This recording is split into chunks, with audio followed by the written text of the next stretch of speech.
Selamat malam. Assalamualaikum warahmatullahi wabarakatuh. Waalaikumsalam warahmatullahi wabarakatuh. Selamat berjumpa kembali dengan Ngopi Rabu Malam. Kali ini yang ke-166 dengan tema membincang cerpen yang berjudul Tafsir Merah Marun karya Sony Farid Maulana.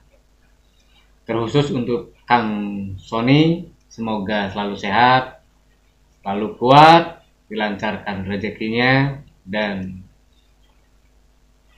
terus semangat untuk berkarya. Dan kali ini pemantiknya adalah Is Taulida dan kawan-kawan di seluruh tanah air. Mari kita simak bersama. Insya Allah ada manfaat yang bisa kita ambil.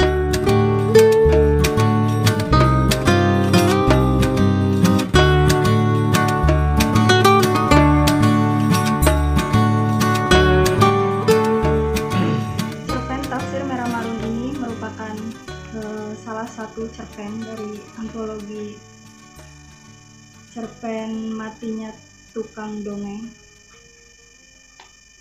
Dari beli. Enggak sih, udah lama baru baca.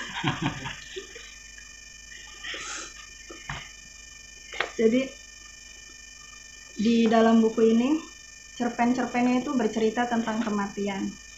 Kalau Matinya Tukang Dongeng sendiri itu dia meninggal karena membicarakan tentang negara. Jadi disuruh mendongeng ya tentang dirinya sendiri aja, nggak boleh berbicara mengkritik negara atau apapun yang berlangsung pada saat itu. Jadi dia mati secara batin dan ada yang mati sungguhan juga. Kemudian ada yang mati karena membicarakan orang lain, mati karena dibunuh, disantet, dituduh sebagai pencuri. Nah, kalau di dalam Tafsir Merah Marun ini penyebab kematiannya itu menggantung apakah dia dibunuh atau bagaimana, saya masih belum paham juga yang di ending itu. Untuk dari judul ya, Tafsir Merah Marun, saya menafsirkannya merah marun itu banyak hal ya, bisa jadi amarah mungkin gitu, kekecewaan seperti yang tertuang di dalam cerpen ini. Bahkan yang pertama kali terbayang itu merah marun ya warna dari jantungnya si Tumang. Tapi mungkin di dalam cerpen ini itu lebih ke nafsu kali ya, karena ini kan berbicara tentang seksualitas juga di dalamnya. Enggak ada cinta. Dan cinta. Oh iya. Emosi skalanya. Diawali dengan Dayang Sumbi yang memikirkan Sang Kuryang dan si Tumang. Kemudian di sini tuh ada fase di mana dalam waktu yang sama dua dunia menyatu dalam Tafsir Merah Marun. Kemudian langsung masuk ke adegan Mira dan Damar. Damar yang menginginkan Mira, tapi Miranya kabur gitu kan. Kemudian bertemu dengan Dayang Sumbi di tepi laut yang waktu itu Dayang Sumbi sedang meratapi nasibnya.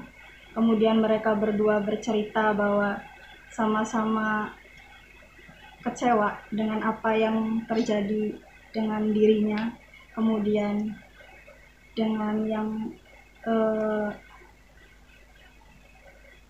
di sini tuh ke para raja-raja juga, para raja-raja, para ketua Partai politik, ada KPK, ada KPK, ada caleg.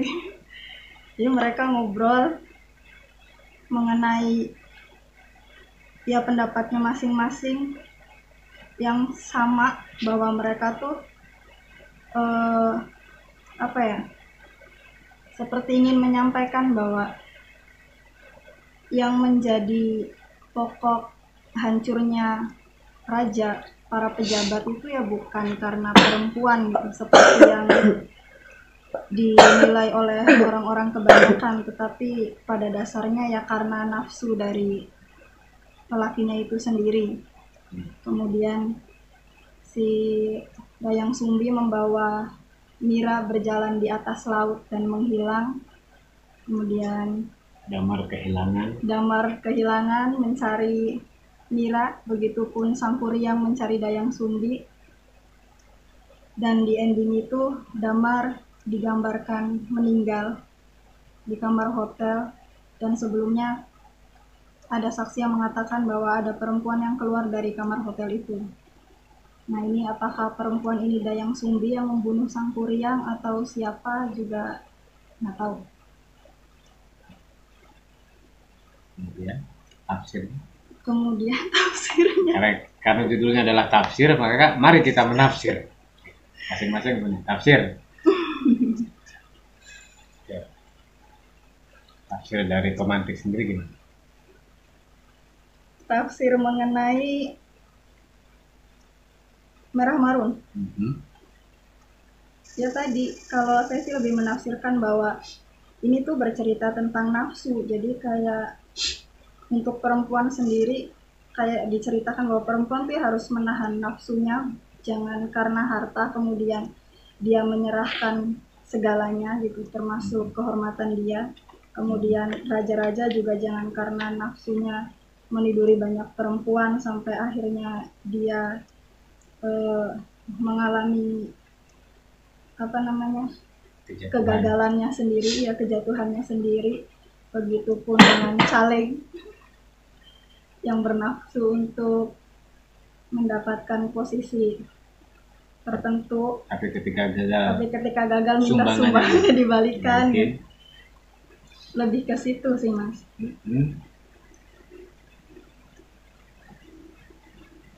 Terus ada lagi? Terus kalau kalimat-kalimat di dalam cerpen ini karena dibuat oleh seorang penyair yang puisinya udah sangat banyak dan diterjemahkan dalam berbagai bahasa, bahkan punya pola tersendiri ya, yang apa sih namanya, puisi Sonian. Ada rima di situ. Iya, jadi kalimat-kalimatnya tuh puitis gitu. Dan karena itu, karena kalimat-kalimat yang puitis itu, kemudian saya merasa bahwa situasi yang terbangun tuh jadinya melankolis. Kayak ada dendam di situ, ada amarah. Kayak Dayang Sumbinya tuh, kenapa saya harus mencintai anak saya? Terus Mira, kenapa saya harus mencintai seseorang yang pada akhirnya mengecewakan saya? Jadi ada kekecewaan di situ, penderitaan juga, penderitaan karena mencintai. Tapi tidak dibahas kenapa menikah dengan Tumang. Iya, di sini tidak dibahas. Kalau ini tafsir. Oke, barangkali ada yang orang dulu aja. Suaranya lagi nggak. Daripada batuk kemudian bicara. Batuk ketika sedang bicara lebih baik daripada dalam keadaan diam. Mengganggu yang sedang bicara. Yang sedang bicara. Iya.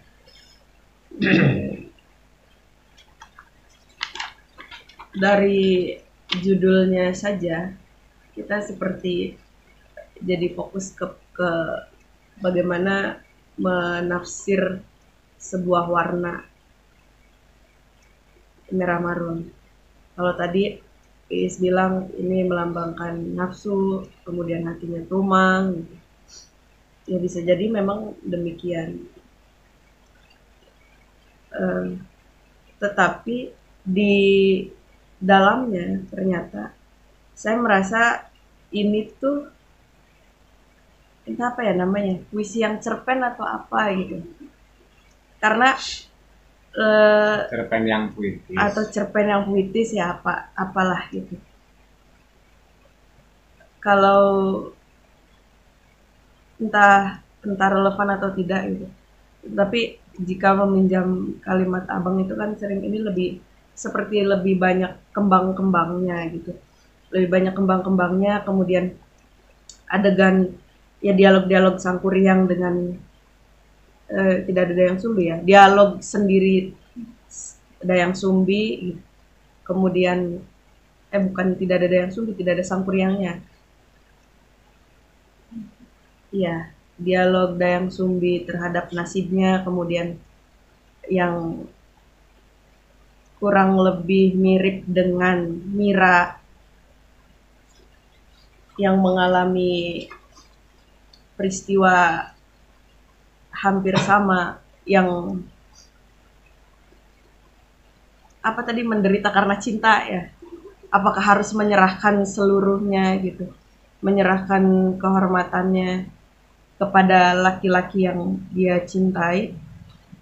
Bisa jadi itu memang bagian dari bagaimana selama ini orang memaknai soal relationship gitu. Tapi memang tidak semata-mata seperti itu. Harus begitu.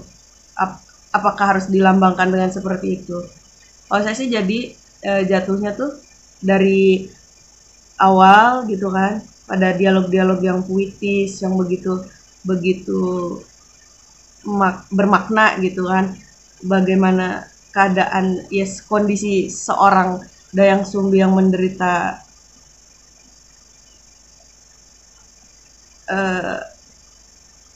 jatuh cinta gitu kepada Sangkuriang, kemudian Mira juga gitu. Tapi kemudian di tengah-tengah itu tiba-tiba dialognya tuh menjadi verbal gitu, maksudnya sebelum mengkritisi itu. Jadi dari yang tadinya puitis menjadi tidak puitis gitu. Saya sebal dengan laki-laki yang kurang ajar gitu. Itu kan tidak membutuhkan tafsir gitu. Artinya malah Dayang Sumbinya sendiri tuh terlihat mohon maaf dalam ya terlihat bodoh gitu, kurang ajar gimana, kan udah jelas-jelas laki-laki yang dimaksud tuh ya tidak bisa menahan birahinya gitu kan. Nah kemudian semakin kesini saya justru bertanya-tanya relevansi kisah Dayang Sumbi, kemudian ya Dayang Sumbi sendiri kemudian bertemu dengan Mira dengan pengalaman bersama kekasihnya yang seperti itu, kemudian seolah-olah di sini Dayang Sumbi dan Mira itu bicara gitu, curhat gitu kan di laut gitu. Ya saya begini, ya kenapa begini gitu kan. Terus tiba-tiba di tengah perjalanan membicarakan tadi gitu kan, mengkritisi pejabat juga yang main perempuan begitulah. Jadi dalam hal ini posisi perempuan tuh disudutkan mungkin gitu. Jadi perempuan tuh masih menjadi objek gitu kan, di sini tuh masih yang jadi kalau misalnya ini saya mungkin agak belibet ya, cinta yang banal sekali jika misalnya hanya ditunjukkan dengan kontak fisik gitu misalnya gitu kan ya. Kemudian benarkah jika kamu nggak sayang saya, kalau nggak mau cium saya berarti kamu nggak sayang saya gitu? Apakah benar seperti itu gitu kan? Apa tidak ada cara lain gitu bagaimana mengekspresikan kasih sayang itu gitu kan? Kemudian iya jadinya di sini tuh konfliknya tuh jika misalnya pengen mengkritik pemerintah dengan segala sikap pemerintah atau oknum yang dalam, saya paling tidak suka menggunakan kata oknum ya pemerintah gitulah, orang pejabat dan teman-temannya gitu, yang ya ini sudah tidak menjadi rahasia lagi gitu ketika seseorang yang bergelimang harta dan kekuasaan, itu pasti ya harta tahta wanita gitu kan. Mas, ya tiga poin ini tuh seperti lingkaran setan gitu. Tapi yang saya garis bawah itu, eh, kok perempuannya yang selalu diposisikan seperti itu gitu. Sampai kemudian di ending kan, jika Iis menyebut ini menggantung gitu kan, tiba-tiba Damar ditemukan mati ya, mati dengan 3 buah kondom bekas gitu. Itu, saya pikir ini menjadi ending yang terburu-buru gitu, ending yang kan setelah Mira itu kan bicara dengan Dayang Sumbi, kemudian berjalan ke tengah laut, entah apa yang terjadi dengan, masa sih cuma pengen diajak berhubungan aja, kemudian kan nolak tuh, ada dialog begitu kan, nolak, terus ya Mira keluar gitu, ini kan latarnya hotel gitu, mungkin dekat pantai, keluar gitu, ketemu Dayang Sumbi, tiba-tiba ya berjalan ngobrol, ya nggak tahu kemana gitu, entah, terus Damarnya kesulitan menemukan Mira ini kemana, terus tiba-tiba esoknya Damarnya sendiri mati gitu. Kalau menurut saya sih ini, ending yang terburu-buru begitu. Sementara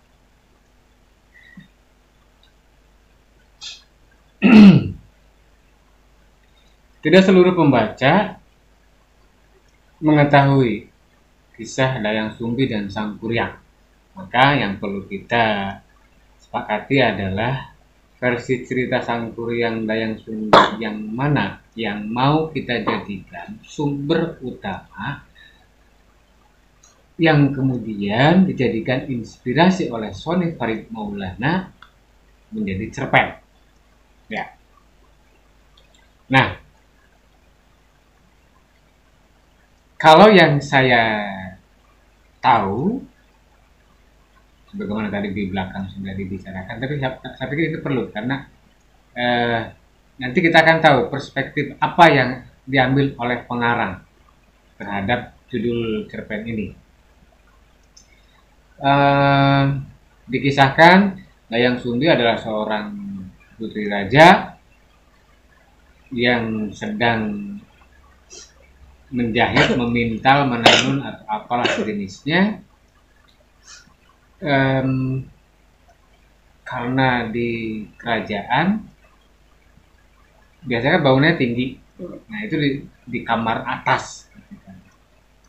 Hari ini mungkin balkon, dulu kastil. Gitu kan. Dulu begitu. Nah tiba-tiba si benang itu jatuh dan karena sangat tinggi, jadi dia tidak bisa meraih, bahkan untuk nyuruh orang lain pun kesulitan. Maka mengucaplah Dayang Sumbi, siapa saja yang bisa menemukan benang dan jarumku, jika perempuan akan jadi saudara, jika laki-laki akan jadi suami. Ternyata yang menemukan barangnya Dayang Sumbi, benang dan jarum maksudnya, itu seekor anjing bernama Tumang. Disitulah mulanya terjadi pertentangan batin, terjadi penolakan. Mana mungkin, karena si Tumang ini jantan, mana mungkin Dayang Sumbi menikahi seekor anjing. Tapi karena sumpah sudah kadung terucap, akhirnya dengan seluruh penolakan pihak keluarga, atau yang tidak diketahui adalah bagaimana prosesnya gitu. Tiba-tiba itu sudah jadi suaminya Dayang Sumbi saja. Tetapi untuk menyamarkan di hadapan orang lain, si Tumang seolah sebagai kawan baru, sebagai penjaga.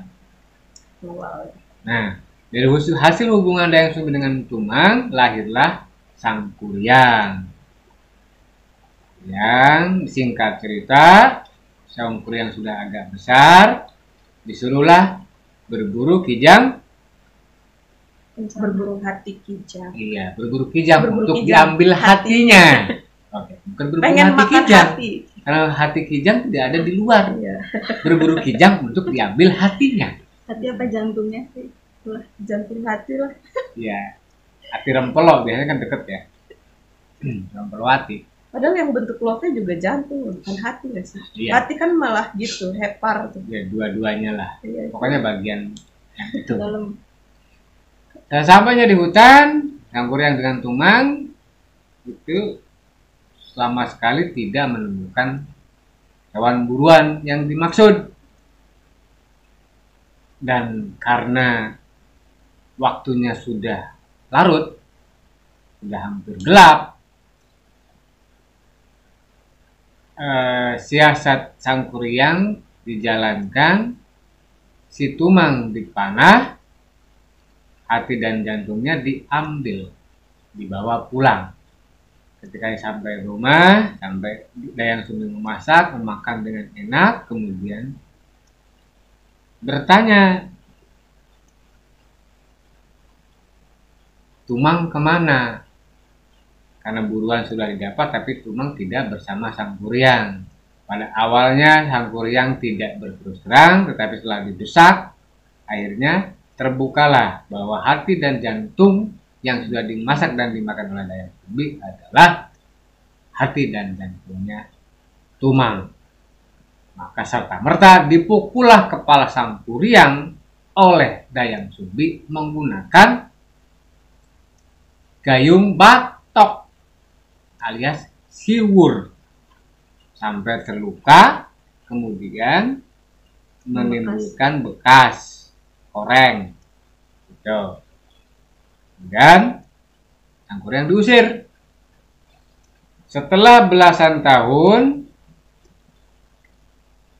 di suatu tempat Dayang Sumbi dengan Sangkuriang bertemu. Dan karena kekuatan jagat Dewa Batara, kekuatan Yang Widi, Dayang Sumbi tidak menua. Jadi ketika ketemu dengan Sangkuriang yang sudah jadi pemuda, itu sama-sama mudanya. Sekitar umur 25, 20, 30 lah gitu. Saling mencintalah mereka.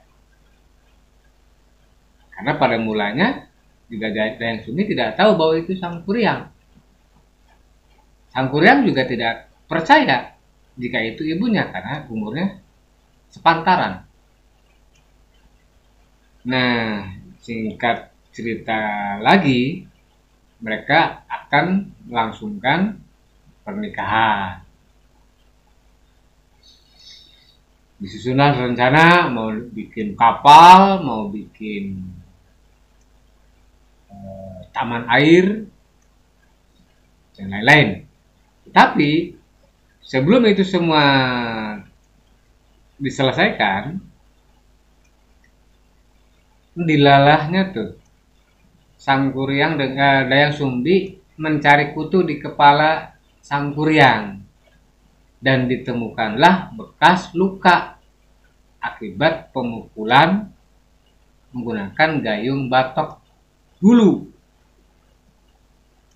Nah, maka terkejutlah Dayang Sumbi, dia tidak sangka lagi bahwa itu adalah Sangkuriang.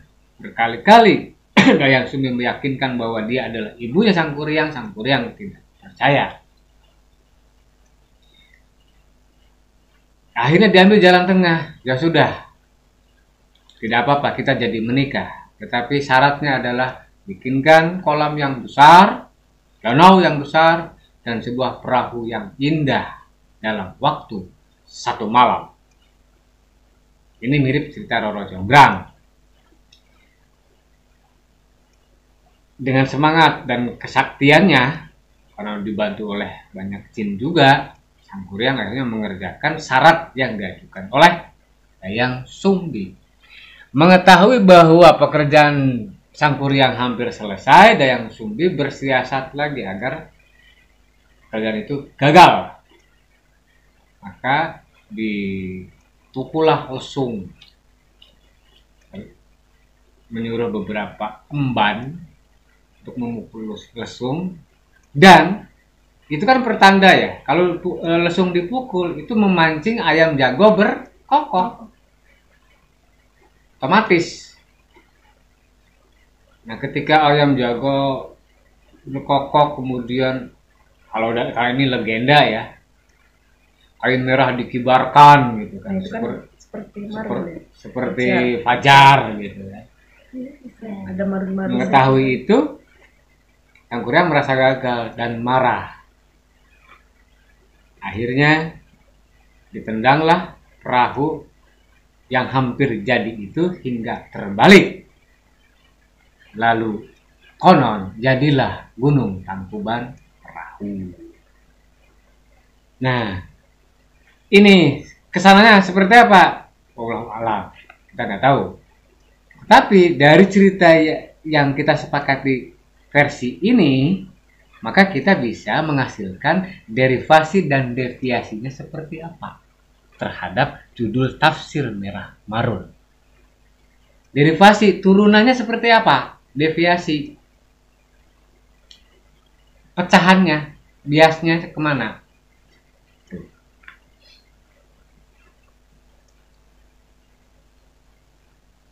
Jadi kalau yang mau kita kritisi, ini soalnya kalau dari awal sampai akhir saya malah justru bertanya-tanya soal Tumang. Tumang seolah tidak memiliki peran selain lolongan sebagai anjing yang juga justru tidak cuma nafsu, dia sudah menghasilkan anak. Gitu lah. Kalau dahulu ketika dia menolong mengambilkan benang dan jarum sebagai bentuk ketulusan,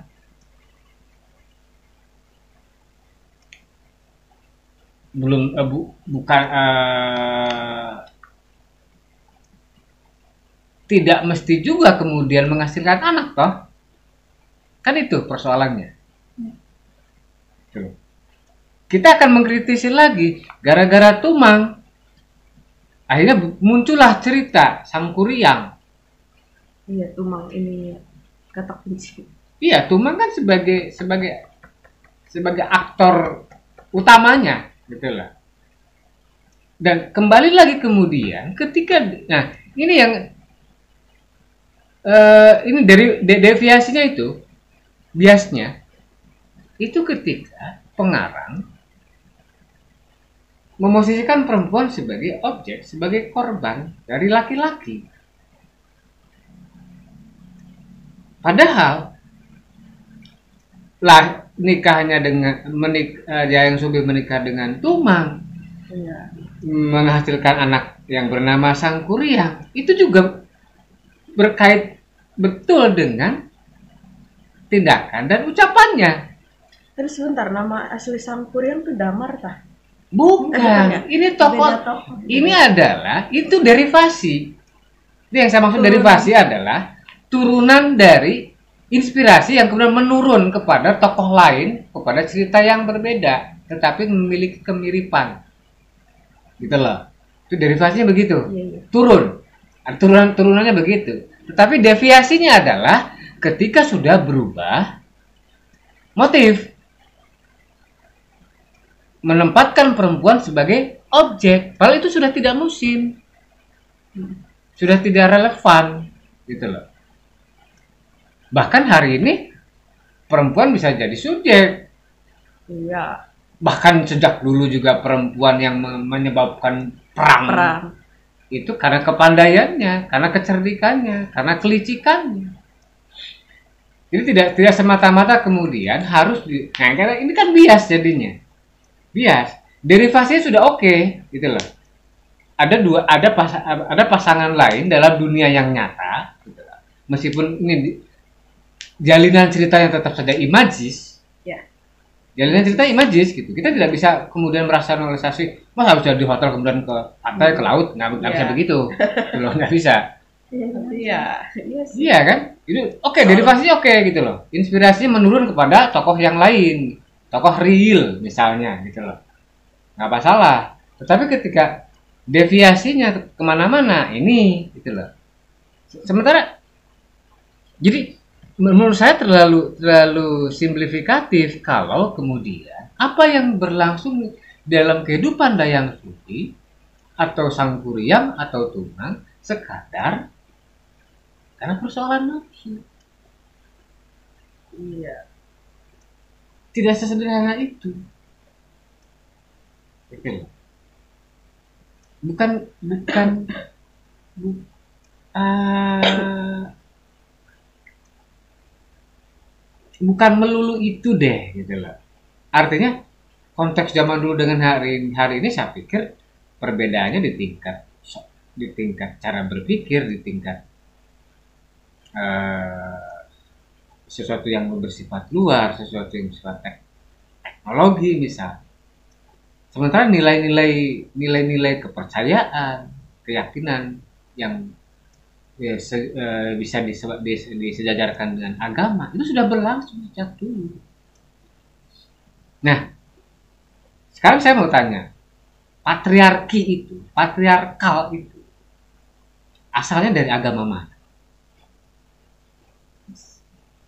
Nah, misalnya kalau dari saya meyakini bahwa orang-orang zaman dahulu itu kan agamanya agama mereka lebih bagaimana menyatu dengan alam, menghargai alam gitu loh.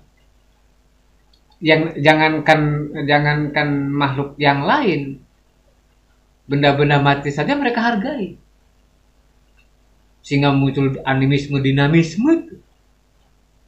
Artinya, pikiran untuk melakukan penjajahan terhadap jenis kelamin yang bernama perempuan itu dari mana asalnya? Nah, ini deviasi. Bias dari apa yang berlangsung, apa yang diceritakan di dalam legenda itu dilarikan kepada sesuatu yang menurut saya lalu simpel. Meskipun dengan bahasa ya bukan karena paha perempuan yang menyebabkan kegagalan seorang laki-laki, tapi nafsunya sendiri yang bagaimana jika itu dikenakan juga pada peristiwa atau profesi yang lain? Bagaimana misalnya dengan quote-quote, dengan anekdot-anekdot yang hari ini misalnya sampai kapan corona akan berakhir, nanti kalau perempuan sudah mau mengalah. Misalnya gitu loh. Artinya kan ini sudah ini bias deh. Ini pembiasan. Tetapi masih ketemu gitu. Pembiasan itu masih ketemu. Tapi jika misalnya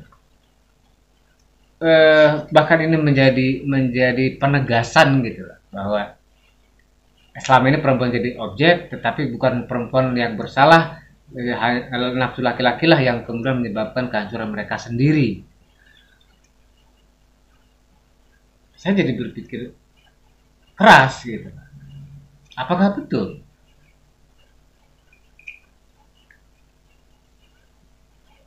Hanya laki-laki yang memiliki nafsu, memiliki syahwat untuk menguasai, untuk anu.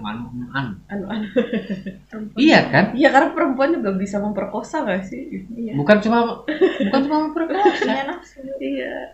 Perempuan juga bisa mengondisikan. Iya, mengontrol, mengambil. Bagaimana misalnya tafsir lain tentang Ken Arok, Ken Dedes, gitu. Rahwana yang Sinta juga. Yang enggak, kalau itu beda. Nanti bisa saya jelaskan. Okay. Itu beda. Ada tafsir yang kemudian menyimpulkan bahwa sesungguhnya Ken Dedes yang menggoda Ken Arok. Bukan Ken Arok yang tiba-tiba grandel ya, apa? Ketunggul ngebet gitu. Iya, bukan ngejar-ngejar Ken Dedes. Kalau dari ceritanya almarhum naskah dramanya Mas Aan Wijanto Mas itu kan Ken Dedes yang menggoda Arok dengan menyingkapkan kainnya. Karena Tunggul Ametung tidak segagah Ken Arok. Nah itu kan itu tafsir perempuan itu tafsir lain gitu lah. Ya. Bagaimana Cleopatra? Apakah dia jadi objek? Kan tidak. Bagaimana yang lain-lain? Misalnya apa? Ratu Bilqis? Apakah dia jadi objek? Tidak. Atau yang lain-lain dalam film Caligula itu misalnya. Nah, artinya ini tidak semata-mata hanya bisa disempitkan ke dalam urusan syahwat. Kalau menurut saya gitu. Kalau menurut saya, kecuali misalnya syahwat ini dibikin universal. Nafsu lawamah itu secara umum gitu loh. Segala-gala. Iya, segala-gala gitu. Tidak hanya urusan antar kelamin gitu loh. Ini menjadi Semuanya. menjadi apa ya? Menjadi kerdil pada akhirnya. Kalau menurut saya gitu. Maka saya justru punya gagasan lain, misalnya bagaimana Dayang Sumbi dan Mira itu ketemu untuk membahas dirinya, membahas mereka. Sebenarnya perempuan tuh gimana sih di hadapan laki-laki? Termasuk misalnya bagaimana sih perempuan melihat laki-laki itu? Justru misalnya jika gara-gara Damar pengen gitu kan, terus Mira nggak suka, pergi ngusir dan seterusnya gitu. Ini kan persis gadis desa gitu kan, Iya. kayak Surti Tejo, Iya. kan jadinya begitu. Surti Tejo, bahwa itu juga bisa terjadi dan tidak masalah, iya. Tetapi selesai cuma di tingkat itu. Ada Surti dengan Tejo, wes lupakan, ada cerita lain yang lebih dalam, yang lebih perlu dipikirkan gitu. Kesannya kan begitu. Kesan yang seolah bahwa dunianya bukan dunia yang berada di tengah hiruk pikuk. Sementara peristiwa terjadi di hotel murah. Iya kan? Di hotel murahan. Itu kan sudah masuk pada dunia modern. Untuk sampai ke hotelnya sendiri itu sudah problem. Beli pati-pati gelem mangkat mono lamun di kepalanya itu tidak prepare. Ya kalau emang nggak mau sebelum berangkat sudah mau kemana? Ke hotel? Nggak mau. Iya, betul. Nah, Penolakannya itu sudah di harus awal begitu. gitu ya. Ini kan ambigu jadinya. Si Mira ini ambigu. Dayang Sumi juga ambigu. Jika dia menolak Sang Kuryang karena itu anaknya, kenapa dia tidak berani menolak Tomang untuk menebus ketidaksepakatan hatinya? Dia kan nggak sepakat karena dia menikahi hewan, menikahi binatang. Kenapa dia pasrah bersuamikan seekor anjing? Kenapa dia tidak terima? Padahal si Tumang sudah mati dan anaknya juga tidak mengenalinya. Harusnya konfliknya konflik batin, bukan konflik eksternal. Tuh di situ. Misalnya gini, kita mengenal banyak seleb yang dikelilingi oleh banyak perempuan, gitu kan, bahkan gonta-ganti setiap harinya. Biasa-biasa aja, lancar-lancar aja. Ya kita nggak tahu apa yang mereka kerjakan, tetapi hari ini saya pikir tidak seperti Serintil dan Rasus, gitu kan. Tidak seperti apa ya? Sekarang gini. Banyak video-video viral itu ya, banyak video viral yang misalnya kades dengan siapa gitu. Ya, dia tidak jatuh sendirian kok. Walaupun dia jatuh, perempuannya juga merespon dan mereka nggak salah. Kenapa? Mereka melakukan kesalahan dosa untuk mereka sendiri, tidak melibatkan orang lain. Yang salah itu kan justru korupsi itu. Yang salah itu korupsi karena merugikan banyak orang. Kalau berdosa untuk dirinya sendiri, sepanjang tidak menjadi konsumsi publik, ya mereka tanggung sendiri juga. Maka tafsir merah marun akhirnya kan bisa kemana-mana gitu. Bisa nafsu, bisa cinta, bisa syahwat, bisa ya sejenis itu ya. Cuma ini kan yang bersifat ya, akhirnya bersifat lawamah aja. Iya, merah Gitu kan? Bersifat permukaan gitu. Yang terlihat. Iya, cuma yang terlihat, yang di dalamnya apa gitu loh. Saya justru begini misalnya. Kenapa kamu berhubungan dengan Damar tetapi tidak untuk mengerjakan hal yang dia minta, tidak untuk menuruti apa yang dia mau? Nah ini pertanyaan bisa jadi panjang loh. Termasuk misalnya Mira bertanya, kenapa kamu menolak sang Kuria? Padahal sebelumnya kamu mau menikah dengan anjing. Wow.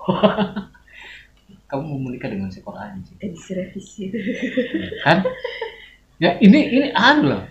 Penebusan kesalahan masa lalu. Iya. Lebih jero kayak gitu. Jadi tidak sekadar kelamin. Enggak sekadar itu. Makanya kembali ke awal ya, jelas kan dari sumber inspirasinya seperti apa, turunannya seperti apa, deviasinya seperti apa, gitu loh. Paling tidak itu poinnya terhadap tafsir merah marun. Ya kita sedang nafsir juga kan, gitu loh. Kalau tidak begitu ya akhirnya wah ini cerpen feminis ini. Oh, gitu dong. Iya. Napasnya feminisme. Apakah feminisme sesederhana itu? Enggak. Tidak juga. Gitu kan ya. Ya bahkan kita banyak misalnya bagaimana dengan seorang ibu yang membunuh anaknya sendiri, meracun 3 orang anaknya. Sebagai bentuk itu kan bentuk frustrasi, halusinasi, overthinking. Bahaya banget, hati-hati. Iya, overthinking kan, karena takut anak-anaknya yang masih kecil itu tidak terurus, sementara dia situasinya tidak memungkinkan. Mental. Diracunlah anak-anaknya dan dia juga minum racun, tetapi dia tidak meninggal, anak-anaknya yang meninggal. Makin overthinking lagi. Iya. Lalu bagaimana itu? Masalah. Tidak overthinking lagi. Lebih overthinking. Ya. Makanya yang paling bisa kita lihat dari cerpen ini ya 3 hal tadi. Sumber primernya seperti apa? Derivasinya seperti apa? Deviasinya seperti apa? Itu. Nah, sedikit kita bisa memasukkan kalau dibikin begini ceritanya mana, kalau dibikin begini gimana. Bisa lebih asik sebenarnya, lebih asik. Daripada misalnya berjalan di atas laut, itu menurut saya nggak perlu. Kayak New York Kidul jadi. Ya, justru Ya memang ini kan pantai selatan ininya tuh. Enggak. Tapi kan yang Sumbi. Iya. Yang Sumbi enggak begitu. Seperti pantai selatan deh. Ceritanya enggak begitu. Dan Sumbi menarik napas dalam-dalam ketika ia sampai di pantai selatan. Jadi sumber primernya sendiri sudah digeser sumber primernya. Ini akan bagi orang yang kemudian bisa menyambung-nyambungkan riwayat itu nggak ketemu. Nggak ada hubungannya dengan ke pantai selatan kecuali sebelah agak ke barat. Ya Pangandaran lah. Pangandaran tetap jauh dari Tangkuban Perahu. Pangandaran itu timur. Itu Priangan Timur maksudnya. Nggak bisa. Artinya lokus sudah bergeser sangat jauh. Kalau ke Anyer, ke Pelabuhan Ratu gimana? Apalagi Jauh banget. ya, ya jadinya kayak ini nih, Ratu Laut Kidul apa sih Dayang Sumbi gitu ya. Jadi itu ini tidak salah, tapi cukup mengganggu. Cukup mengganggu alur, cukup mengganggu pengetahuan, cukup mengganggu pengalaman batin. Kayak gitu tuh. Iya. Itu aja. Terus di ending juga, siapa yang semalam ngajak ngamar gitu. Ngajak ngamar, bukan mengajak. Oke, Ngajak itu bisa di Iya. ini, bisa direvisi. Tapi misalnya gini, ini kok jadi kere banget gitu di hotel murahan dengan kondom bekas 3 biji gitu kan? Ini gimana sih? Kayak anak Nggak ngerti ya. anak jalanan. Iya, gitu. Jadi sebenarnya, ya. Ya sudah lah. Oke ya, kita menafsir ya, Iya. kita menafsir oke ya. Yang kita dapat demikian. Jika dibahas lebih jauh akan lebih lama lagi Ya, durasinya. oke. Mungkin dicukupkan gitu ya. Iya. Baik, kawan-kawan di seluruh tanah air, demikian perbincangan kami mengenai cerpen Tafsir Merah Marun karya Sony Farid Maulana. Mohon maaf, terima kasih. Khusus lagi untuk Kang Sony, tetap sehat, tetap semangat, tetap dan terus berkarya. Selamat malam. Wassalamualaikum warahmatullahi wabarakatuh.